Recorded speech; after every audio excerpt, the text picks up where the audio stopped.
नमस्कार. मी अरविंद विठ्ठल कुलकर्णी. अधोरेखितचा आजचा विषय आहे, हिंदूंना राखी बांधण्याचा अधिकार आहे काय? मित्रहो, आज श्रावणी पौर्णिमा, नारळी पौर्णिमा, रक्षाबंधनाचा दिवस. बहिणींनी भावाला राखी बांधण्याचा आणि सगळ्यांनी नारळी भात खाण्याचा दिवस. पण याहून मोठा भव्यतर अर्थ या दिवसाला आहे. या दिवशी यज्ञोपवीत म्हणजे जानवं बदलतात. या दिवशी बहीण भावाला राखी बांधते आणि या दिवशी पुन्हा एकदा समुद्र पर्यटन, समुद्राच्या मार्गानं व्यापाराला पुन्हा सुरुवात होते. वरुण देवतेला प्रसन्न केलं जातं. यज्ञोपवीत धारण करणं, बदलणं आज याचा अर्थ असा आहे की जे काही करायचं ते ज्ञानाधिष्ठित असलं पाहिजे. वावधूक असता कामा नये, उथळ असता कामा नये आणि आपलं जीवन मर्यादांनी बंधनकारक असलं पाहिजे. मर्यादा ओलांडता कामा नयेत. हा यज्ञोपवीत धारण करण्याचा अर्थ आहे. गीतेच्या 18व्या अध्यायात मला वाटतं 42वा किंवा 43वा जो श्लोक आहे त्यामध्ये ब्राह्मणांच्या अंगात, यज्ञोपवीत धारण करणाऱ्यांच्या अंगात कोणते गुण असले पाहिजेत याचा उल्लेख भगवान श्रीकृष्णानं केलेला आहे. आज मी केवळ रक्षाबंधन, राखी बांधणं एवढ्यापुरतंच बोलणार आहे आणि माझ्यासमोर 4 प्रकार आहेत. एक म्हणजे बांगलादेशात जे काही चालू आहे ते, एक म्हणजे पश्चिम बंगालमध्ये जे काही चालू आहे ते, एक म्हणजे अजित पवार आणि सुप्रिया सुळे यांचे संबंध आणि महाराष्ट्राची मुख्यमंत्री माझी लाडकी बहीण योजना. या 4 प्रकारांवर रक्षाबंधनाच्या संदर्भात मी बोलणार आहे. बांगलादेशात जे काही चालू आहे त्यांचे अंतर्गत उठाव, अंतर्गत मतभेद काही असतील, पण ते निमित्त करून हिंदूंवर आणि विशेषतः स्त्रियांवर, हिंदू मंदिरांवर हल्ले होत आहेत. मंदिरं आणि महिला हे फार मोठे मानबिंदू आहेत. ते मोडून काढायचे. याला मोगल राजवटीची आणि 1947च्या देशविभाजनाची परंपरा आहे. आपलं देशविभाजन सहज झालेलं नाही आहे. मीठ उचललं आणि स्वराज्य मिळालं असं नाही आहे. लाखो हिंदू स्त्रियांनी आपलं पावित्र्य गहाण ठेवलेलं आहे. आपण त्यांची चौकशी सुद्धा केली नाही. आपल्या डोळ्यासमोर आपल्या स्त्रियांचं अपहरण झालं, त्यांच्यावर अत्याचार झाले आणि ही परंपरा स्वतंत्र भारतात सुद्धा चालू राहिली.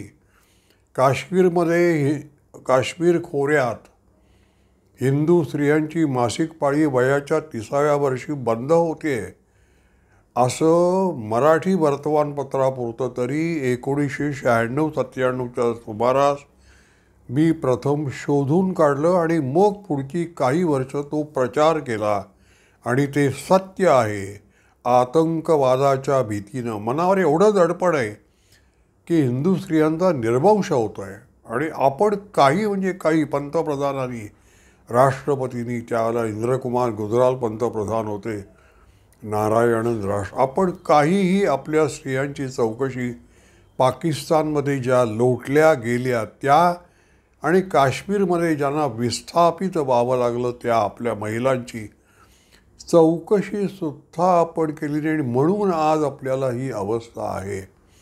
स्त्रियांचा सन्मान, नारळी पौर्णिमेचं महत्त्व का आहे तर प्राचीन काळापासून हा दिवस आपण साजरा करतोय आणि आपल्या ऋषी मुनींनी यत्र नार्यस्तु पूज्यन्ते रमन्ते तत्र देवता, जेथे स्त्रियांचा सन्मान होतो तेथे सर्व देवता निवास करतात, तेथे सुख समृद्धी शांतता असते असं आपल्याला सांगितलं. पण आपण आपल्या आया बहिणींची चौकशीसुद्धा केली नाही. आणि ते आत्ता बांगलादेशात सुद्धा. पण आशेचा किरण काय आहे? बांगलादेशात हिंदूंवर जे अत्याचार होत आहेत त्याविषयी संपूर्ण भारतात अनेक ठिकाणी पूर्वीपेक्षा अधिक जोमानं, अधिक निष्ठेनं, अधिक प्रेमानं, अधिक देशभक्तीनं बांगलादेशातल्या आतंकवाद्यांचा निषेध होतो आहे. आणि बांगलादेशातल्या हिंदूंना सांगितलं जातं आहे की आम्ही तुमच्याबरोबर आहोत तुमचं रक्षण करायला. असं पूर्वी 47मध्ये असं सांगितलं गेलं नाही. तुम्ही पाकिस्तानच्या अत्याचारांना बळी जा. नवीन राष्ट्र, हिंदी राष्ट्र निर्माण करण्यासाठी तुम्ही बलिदान केलं असं आम्ही समजू, असं गांधींनी सांगितलेलं आहे. त्यांचा आश्रय मागायला आलेल्या हिंदू महिलांना. प्रतिकार करू नका. आज आपण सांगतोय प्रतिकार करा, आम्ही तुमच्याबरोबर आहोत, तुम्ही शरण जाऊ नका, आम्ही बघून घेऊ काय करायचं रे, तुमच्यावर आम्ही अत्याचार होऊ देणार नाही. आता पश्चिम बंगालमध्ये जे चालू आहे, एका निवासी शिकणाऱ्या डॉक्टरवर बलात्कार होतो, नंतर तिची हत्या होते. यामागे फार मोठं काहीतरी एक जंजाळ आहे, एक रॅकेट आहे. मानवी अवयवांचा व्यापार तिथे चालतो. आणि तो या डॉक्टरला, जी पीडित आहे, जिने बळी दिला, आपला बळी घेतला गेला, तिला हे माहिती होतं म्हणून तिची हत्या झाली का, ते काही असो. पण त्याविषयी देशभर निदर्शनं, वैद्यकीय क्षेत्र खाली उतरलेलं आहे. कारण जे वैद्यो नारायणो हरी असं आपण म्हणतो, वैद्य डॉक्टर हा परमेश्वर आहे. आणि स्त्री असेल तर तिच्याविषयीची आदरभावना पराकोटीची पाहिजे. कारण स्त्री ही मुळातच सेवाभावी आहे. तिच्यावर बलात्कार करणं, तिची हत्या करणं हे रक्षाबंधनाचं लक्षण नव्हे. आपण स्त्रीचा सन्मान करत नाही आहोत. आणि महिला मुख्यमंत्री आहे ममता बॅनर्जी, पण ती म्हणते की मी मोदींमध्ये केवळ हिंदुत्व मोदीच नाही करत आहेत. जसं उद्धव ठाकरे म्हणतात की आम्ही पण हिंदुत्ववादी आहोत, आम्ही पण हिंदुत्वाचा उद्घोष करतो, तसं ममता बॅनर्जी म्हणाल्या होत्या की केवळ मोदी नाही हिंदुत्वाचा जप आणि प्रचार करत. मी देखील दुर्गा सप्तशतीचा पाठ म्हटल्या वाचून घराबाहेर पडत नाही. मग दुर्गा सप्तशती ममता बॅनर्जी तुम्हाला हेच शिकवतात का की जेव्हा तुमच्या राज्यातल्या एका महिला डॉक्टरवर बलात्कार होतो आणि हत्या होते त्यावेळेला तुम्ही जो आरोपी आहे त्याला संरक्षण देण्यासाठी आपल्या सत्तेचा वापर करता, त्या महिलेच्या बाजूनं तुम्ही उभ्या राहत नाही, हे या रक्षाबंधनाच्या निमित्तानं आपण लक्षात ठेवलं पाहिजे. दुसरं कसं आहे, आता अजित पवार आणि सुप्रिया सुळे यांचे काय संबंध आहेत? हा एक वेगळा रक्षाबंधनाचा उपयुक्ततावादी प्रकार आहे. जेव्हा संबंध नाकारायचे होते, त्याच्यातून राजकीय लाभ मिळणार असं वाटत होतं, त्यावेळेला बहिणीचे नातेसंबंध अजित पवारांनी नाकारले आणि आपल्या पत्नीला उभं केलं. ते काम झालं. आता मग पुन्हा मी बहिणीच्या विरुद्ध पत्नीला उभं केलं, हे माझं चुकलं अशी मान्यता देऊन, स्वीकारोक्ती देऊन ते मोकळे झाले. हे रक्षाबंधनाचं एक वेगळं उपयुक्ततावादी उदाहरण आहे. त्याच्यामध्ये प्रेम, भावना, भक्ती वगैरे, आपुलकी, ओलावा असं काही नाही आहे. गरज असेल की जवळ करा, गरज नसे की यूज अँड थ्रो, या प्रकारचं हे रक्षाबंधन आहे. आता मुख्यमंत्री एकनाथ शिंदे यांनी मुख्यमंत्री माझी लाडकी बहीण ही जी योजना सुरू केलेली आहे रक्षाबंधनाच्या निमित्तानं. प्रतिमाह 1500 रुपये गरजू महिलांच्या आणि सत्पात्र महिलांच्या खात्यामध्ये जमा होतील. हे वेगळ्या प्रकारचं रक्षाबंधन आहे. महिलांना विकत घेण्याचा हा प्रकार नाही. दिवस बदलत आहेत.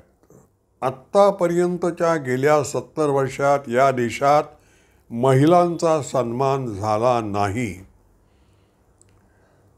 कारण मुसलमान हीच मतपेढी असल्यामुळे आणि इस्लामला मानणारे जे राज्यकर्ते होते त्यांनी महिलांना अजिबात सन्मान दिला नाही. उलट त्यांची विटंबना, महिला ही भोगदासी आहे, अशी भावना होती या देशामध्ये. आणि गेली 70 वर्ष आपण त्याच भावनेनं राज्य करतोय की काय अशी शंका यावी असं वातावरण होतं. हे वातावरण आम्हाला बदलायचं आहे. आम्हाला महिलांना सन्मान द्यायचा आहे, महिलांचा मान ठेवायचा आहे. हे ठसवण्यासाठी सोपा उपाय म्हणजे आर्थिक लाभ देणं. ते पटकन लक्षात राहतं म्हणून या 1500 रुपयाचं. पण ही लाच नाही आहे. हे एक आश्वासन आहे की यापुढे महिलांचा सन्मान महाराष्ट्रात आणि या देशात, जसा शिवाजी महाराजांनी कल्याणच्या सुभेदाराची साडी चोळी देऊन सन्मान केला आणि तिला माहेरी परत पाठवलं, तसं आम्ही महिलांशी वागू. सरकारी यंत्रणा ही महिलांची बंधुभावानं वागेल, त्यांचा सन्मान करेल, त्यांच्याकडे वाकड्या दृष्टीनं बघणार नाही. रक्षाबंधनाचं हे महत्त्व आहे. स्त्रीकडे कसं बघितलं पाहिजे? हनुमान आदर्श आहे.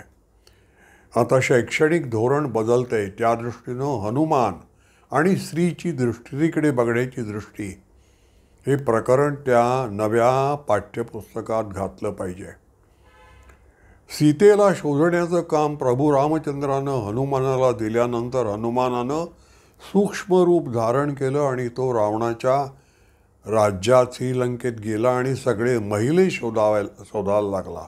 महाल, सगळ्या महालांमध्ये तो शिरला आणि रात्री स्त्रिया झोपलेल्या असताना प्रत्येक स्त्रीच्या चेहऱ्यावरचं अवगुंठन बाजूला करून तिचा चेहरा न्यायला लागला की ही सीता आहे का. कालांतरानं थोड्या वेळानं हनुमानाला असं वाटलं, कारण तो सभ्य होता, की हे बरोबर नाही करत आपण. नैतिकदृष्ट्या आपलं हे अधपतन आहे. आपण स्त्रियांच्या एवढे जवळ जातो आणि त्यांचे चेहरे बघतो. मग आपण हे काम सोडावं का? प्रभू रामचंद्रांना सांगावं का मला जमणार नाही? तरी 2 मिनटं आत्मचिंतन केलं आणि तो म्हणाला की नाही, आपण त्या स्त्रियांमध्ये गुंतत नाही आहे, आपण त्या स्त्रियांमध्ये सीतात्व शोधतोय. सीतात्व नाही, सीता आपण नाही असं लक्षात आल्याबरोबर एक क्षण आपण तिथे थांबत नाही, रेंगाळत नाही. आपण पुढे जातो. आपण सीतात्वच्या शोधात आहोत.